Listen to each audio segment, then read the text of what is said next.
ce grand trou noir. Il n'y a pas eu de trou noir en réalité. Il y a eu des écrivains marseillais qui, comme tous les gens qui ont fait des études montées à Paris, rayaient la marseillitude de leur personne et écrivaient des choses en se gardant bien de dire qu'ils étaient marseillais. Je pense à Sébastien Jacuzzo, à Patrick Pauvin, un certain nombre d'autres qui faisaient de la littérature populaire aussi et qui surtout ne voulaient pas.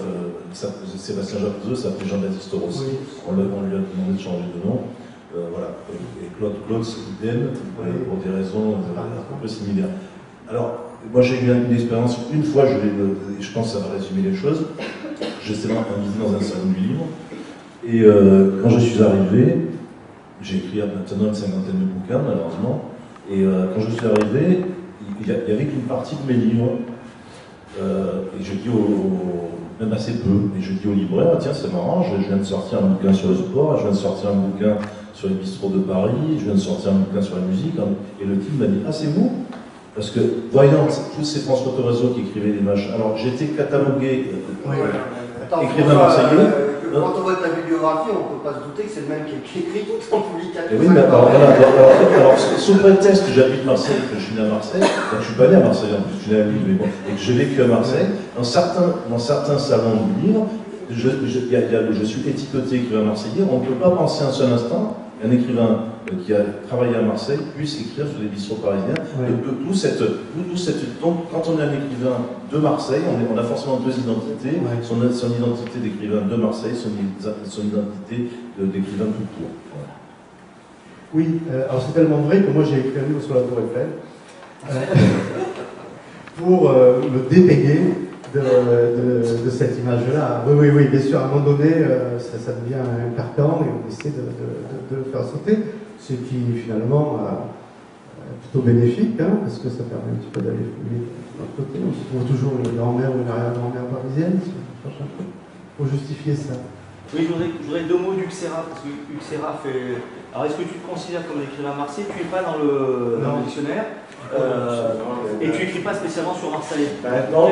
Voilà. Peut-être qu'avec mon prochain roman, celui que je viens de terminer, peut-être que je serai un auteur marseillais, mais je sais pas, moi, je sais pas faire comme François. Moi, en fait, je suis en Bretagne. J'ai grandi ici. Après, je suis parti à Paris pendant longtemps, et puis je suis de retour. Donc, je sais pas si je suis auteur marseillais. Dans le prochain roman, il y a une grande partie qui se situe à Marseille, donc on va voir la ville et tout, mais je pense pas que ce soit un élément fondamental, parce que je me suis pas vraiment posé par rapport les personnages sont déterminés, enfin influencés par le fait qu'ils soient marseillais ou à Marseille, c'est ça? Je pense pas. Donc, je pense pas que ce soit un élément majeur. C'est différent. Enfin, je sais pas, tout à l'heure, tu parlais d'Orléans. Je pense que c'est différent parce que déjà, Orléans, par exemple, ou Dijon ou Poitiers, j'en sais rien, ne sont pas des villes qui réveillent l'imaginaire comme Marseille peut le faire. À tort, certainement. Peut-être que voilà. Mais en tout cas, ici, il y a effectivement une dimension, une espèce de mythologie de la ville qui est plus intéressante. Tu as décrété qu'un écrivain était marseillais, puisque... Ah, voilà. Oui, mais ça c'est... Manchette est né à Marseille. Oui, voilà. Manchette est un auteur marseillais. Oui, alors, il est dans le dictionnaire. Donc, il y avait le lieu de naissance, et c'est ce qu'on va appeler c'est le cas Honoré de fait. Voilà. Et en passant, je ne le savais pas au départ. Donc, je cherchais à un moment donné. Et jusqu'à la deadline, je l'ai bassiné en disant qu'il faudrait rajouter, etc. À un moment donné, il faut aussi que les choses s'arrêtent, dit-il. Et voilà. Alors, il y avait la naissance, l'enfance, je pense, et puis la carrière. Donc, toi, tu es né à Lille, et tu es arrivé à un an, je crois. 4, bon, très tôt, c'est bon, on n'est pas encore vraiment conscient. Voilà. Je pense que l'enfance, oui, et la carrière, la naissance. Alors, si j'ai laissé quand même des gens qui n'ont fait qu'y naître, c'est en quelque sorte pour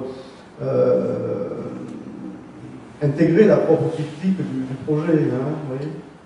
Ce qui est intéressant, c'est que les villes comme ça, qui se cherchent un peu, qui sont en débat avec elles-mêmes pendant des siècles, comme Marseille, elles ont besoin de se constituer. Il y a un désir d'amour à Marseille qui est terrible. On a ça dans Marseille et les Marseillais de Joseph Méry. À un moment donné, il s'arrête, il fait la liste de tous les gens célèbres qui sont nés à Marseille ou qui vivent à Marseille.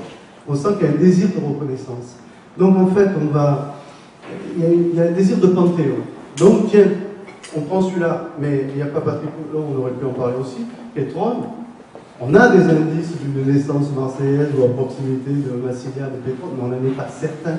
Et disons que c'est une bonne prise. Voilà, parce que, même ma foi. Et après, cet Honoré Dauphine, non seulement il fait qu'il passait une journée dans sa vie, mais ce qu'il écrit n'a rien à voir avec Marseille. Et ce que je voulais montrer aussi, c'est qu'on a cette liberté-là. On peut être à Marseille et puis s'en ficher complètement. Alors, Alain Zira, toi, tu es né à Marseille? Oui, je suis né à Marseille. Mon père est né à Marseille. Mon grand-père est arrivé de Tunis quand il avait 18 ans. Et voilà, donc moi j'écris depuis 1976. Et tout simplement parce que j'ai été marqué par mon propre philo qui s'appelait Ferdinand Lallemand et qui a fait des recherches sur l'Atlantide et Tulé. J'écris de la science-fiction, enfin c'est du policier fantastique, de la science-fiction marseillaise et en fait j'ai créé les offres du Festival de Cannes. Au départ je voulais mettre en place un festival sur Marseille, un festival cinéma, qui allie les différentes cultures, les différentes formes artistiques, cinéma, musique, écriture, mode, plastique. Et Marseille, on m'a dit, ah, mais ça va être compliqué. Bon, j'avais vécu quelque temps à Paris, on m'a dit, oui, mais tu n'es plus à Paris, donc c'est un peu compliqué aussi. Et la Cannes m'a ouvert les portes. Bon. Donc, depuis 2005, j'ai développé les offres de Cannes et le grand concours international du web qui donne la parole aux artistes, notamment en écriture, notamment en cinéma, etc. Les photographes, les visionnaires. Aujourd'hui, plus qu'écrivain à proprement parler, je lisais avec plaisir des années, puisque je connais une figure depuis très longtemps, le polar Aioli, que j'avais développé avec 3 jours pour 4, en particulier, et tous les autres romans. Mais aujourd'hui, on est plus dans une forme d'artiste pluridisciplinaire, c'est-à-dire que le point commun, c'est l'informatique. Avec l'informatique, finalement, on associe à la fois l'écriture, le texte, la vidéo, et voilà. Je pense qu'aujourd'hui, sur Marseille, il y a énormément d'artistes, enfin, je ne pense pas, j'en suis sûr, parce que je les côtoie, je les présente lors de mes événements, et on verra comment il y a plusieurs artistes, plusieurs auteurs qui méritent d'être connus et qui n'ont pas forcément les canaux, qui n'ont pas forcément accès, leurs écrits restent encore peu visibles, on va dire. Et l'éditeur, c'est assez underground. Toi, en tant qu'éditeur, tu as suggéré des noms à Olivier Bourrin ou oui, voilà. Oui, quelques-uns, oui. Là, il y a Prieur, oui, pour la Venise, la Vénus. Oui, voilà, quelques-uns, oui. Mais à bout d'un moment, je me suis arrêté parce que. Et oui. Je me suis dit que voilà, je me tirais une balle dans le pied. D'abord, il y a des gens dont on s'aperçoit qui sont marseillais comme Blanchet. Et puis, il y a des gens qui sont un petit peu dans les marges. Par exemple, Jules Blois, qui est un personnage très très curieux de la fin du 19e, début du 20e siècle. Et l'occultisme, l'ésotérisme, la littérature. Et après, il a basculé au féminisme, à la littérature de voyage. Il a écrit un livre sur l'Inde. Dans les hétéroclites, il y a Eliphas. Oui, les livres. Ouais. Et alors, par exemple, ce Jules Blois, c'était un ami de Lussmann, il a écrit un livre sur la magie, la sorcellerie, c'est un duel, enfin, un personnage de la belle époque assez incroyable. Et il a préfacé aussi un bouquin sur la sorcellerie au Maroc en 1912. Enfin voilà, on s'aperçoit qu'il y a une fécondité énorme de tous ces gens. Bon, merci beaucoup.